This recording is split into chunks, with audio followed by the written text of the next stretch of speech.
all been uniquely and lovingly created in the image of God and called to live in fusion with Him and with one another. I'm Robert Ricciardelli, and welcome to the Converging Zone.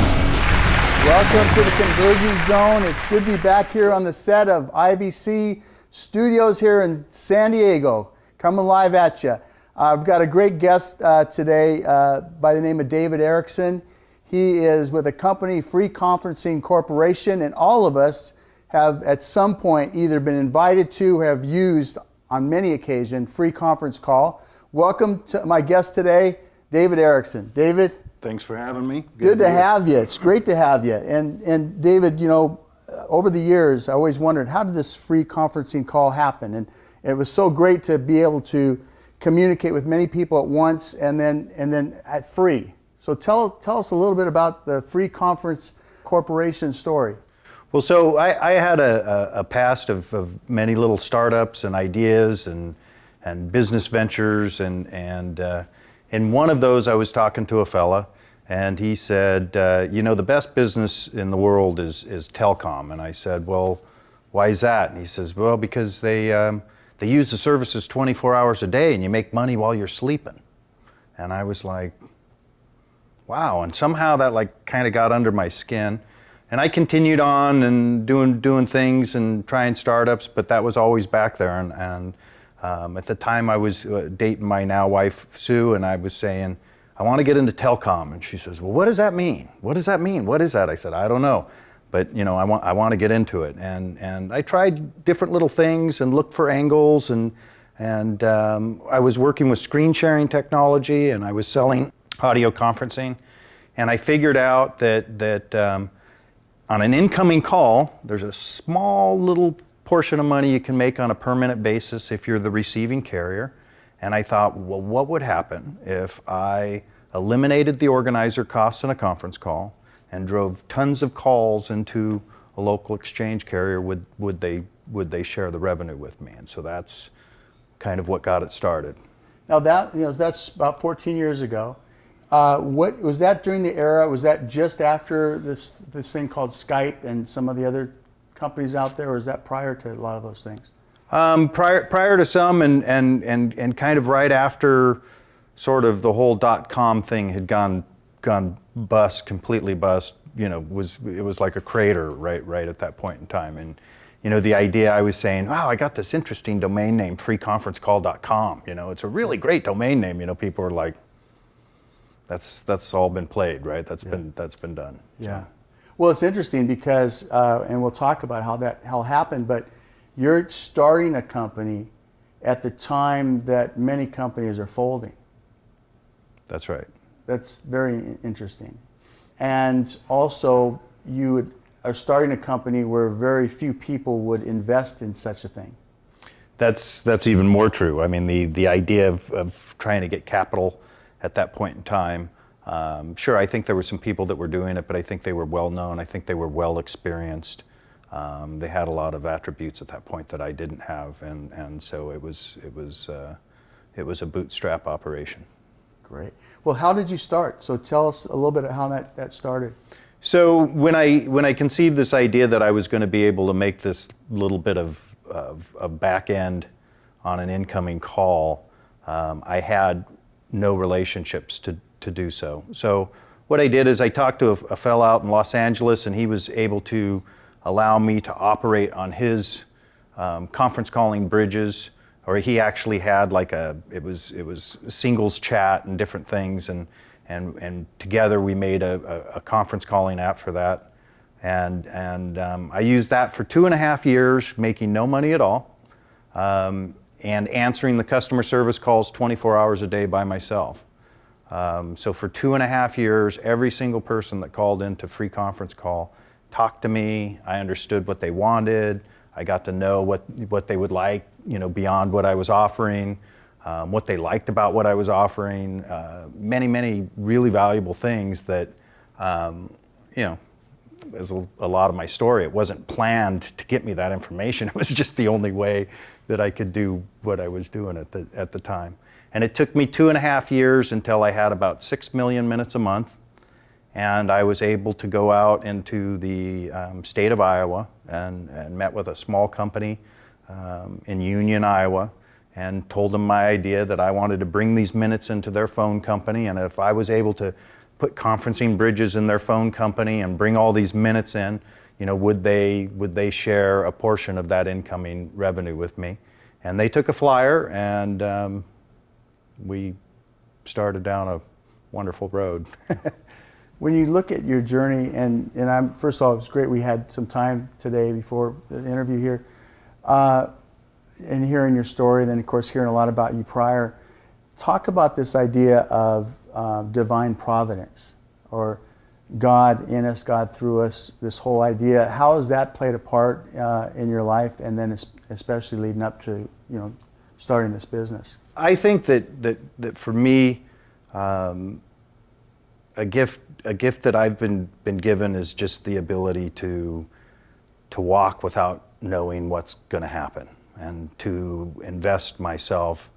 My wife is a prayer warrior, did a lot of praying, and it just gives me faith just to say, I'm just going to do the next right thing here, and I'm not going to get too concerned with where it goes. And if we could go back to those days, it was crazy. I was going whatever way the wind blew me, pretty much. And look, God's got a plan, and I believe 100% God's got a plan for me, and the thing that makes that the most difficult is me, right? How faithful am I? I'm not trying to pretend here that everything went swimmingly well all the time and that I knew what was next, or that I didn't worry. That's not true at all. But I think that was the overall theme and the overall thing that I held true in my heart. And ultimately, I think that we became very aligned in what I was supposed to be doing, and there's no doubt in my mind. Yeah. Well, it's interesting because you talked about we get in our own way. I remember my wife and I talked about it one day. We need to start a ministry, get out of his way ministries, because often us is the problem.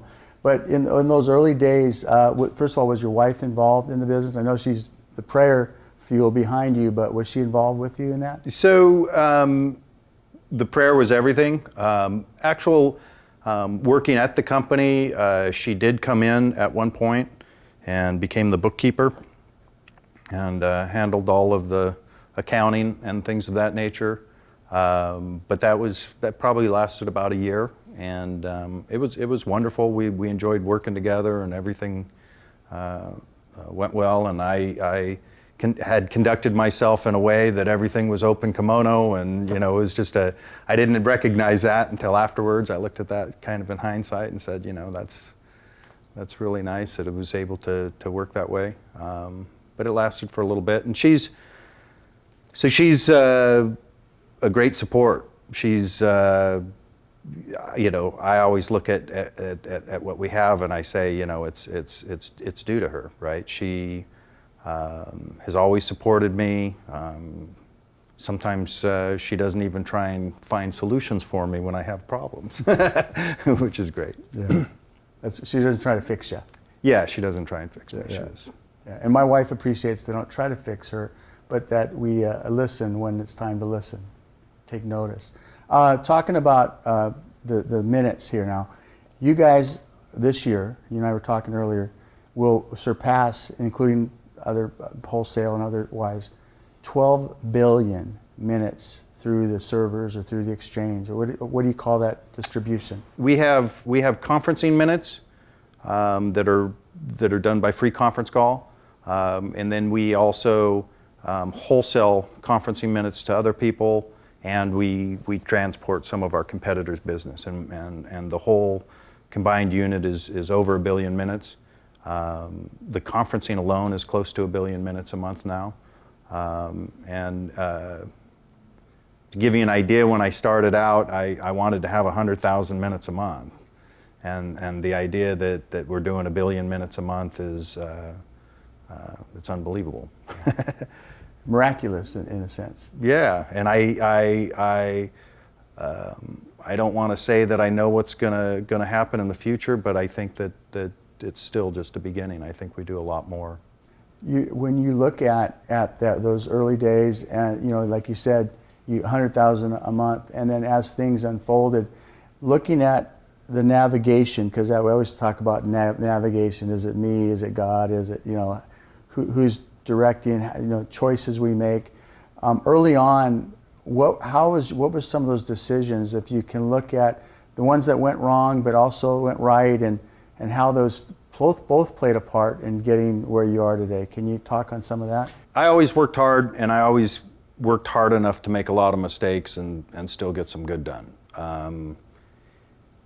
The interesting things that I found were, like one day I was driving to work and I saw all these women in like plum colored, like the color of your shirt, outfits, business suits, and I was like, why are all these people in the street with the same color clothes on? And I looked down Pine Street in Long Beach and it said Mary Kay Convention. And I just thought, you know what, this is an answer to prayer. I know what this is. I turned my car around, I drove home, I shaved, I put on a suit, I grabbed every single business card I had, and I went down on the street corner by the convention center, and I talked to as many Mary Kay women as I could, told them about my conferencing service, told them how it worked. I passed out every single card I had, went to, if you guys remember PIP, went to PIP, had 1,500 more printed up, went back, handed those out, handed them out the next day. And in that January, I saw 100% growth in my business. And it was those kind of things that it's I think it's just put upon you that it's like, this is an answer here. Go, go do your thing, and you can't be shy about it, and you can't, you just gotta. I've done trade shows since then that weren't Mary Kay shows, but had nowhere near that kind of success. And in Mary Kay Cosmetics, you find a lot of women that feel they're blessed, a lot of God-fearing women. So I always look at that as that's how it happens. And that was foundational. And you still work with Mary Kay as the organization? We do, and I was a couple years later in a show in Nashville, Tennessee with the ladies from Mary Kay, and one of them came into the little booth I had set up, and she said, you changed the way Mary Kay did business. And I said, well, flattery will get you everywhere. She says, no, really, I've got a girl that has girls in 32 states, and we're a neighborhood business, and we've always put together the idea that get your neighbors, people in the surrounding area, meet at your home. And so historically it's been a neighborhood, city, town type business, and now it's in multiple states and all of this. I don't take credit for that single-handedly. I think that they're very enterprising, but I think that our conferencing and the conferencing being for free aided in that kind of expansion of Mary Kay Cosmetics. So, and then looking now at you and your wife as a family, as a couple, and prayer is a big foundation for you as a family. There's a certain amount of minutes that we can talk about that really are tied to prayer. So talk about that aspect. Yeah, so it's a really interesting thing. I thought, hey, wouldn't free conference call be a great way to have small group studies or prayer or something? And I went and I talked to the pastor at my church and the assistant pastor, and they were kind of like, and I can see, looking at where I go to church, it doesn't really play a part there, but I kind of threw one in, see what would happen. But that was about the extent that I went after it. And we got a little further down the road, and I started doing drilling into the data that we get about who these customers are, and we found that our largest users on the network were prayer.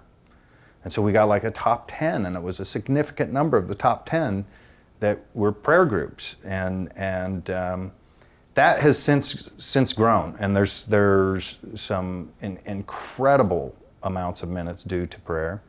There's prayer groups that get on every morning with a single pastor that do 2,000-3,000 people a day in prayer.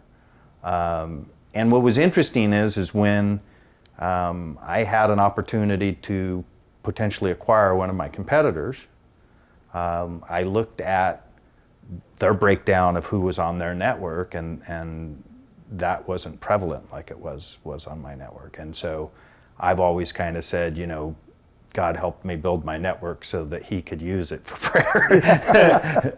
Well, hey, I would say that's probably pretty right on. Looking at prayer and in these groups, have you now with this? Is there a way for them to? Is it just a simple sign on for them to get their prayer group started, or is there another avenue that they would do if they have a large amount of prayer warriors they want to combine, or how does that work? They just go on to freeconferencecall.com. All it asks for is an email. They don't have to make any reservation, and they can get up to 1,000 people. Our system doesn't have any limits, but we start watching when people grow over 1,000, and we actually move them to another network so that we're able to keep all of our commercial conferencing and everything running.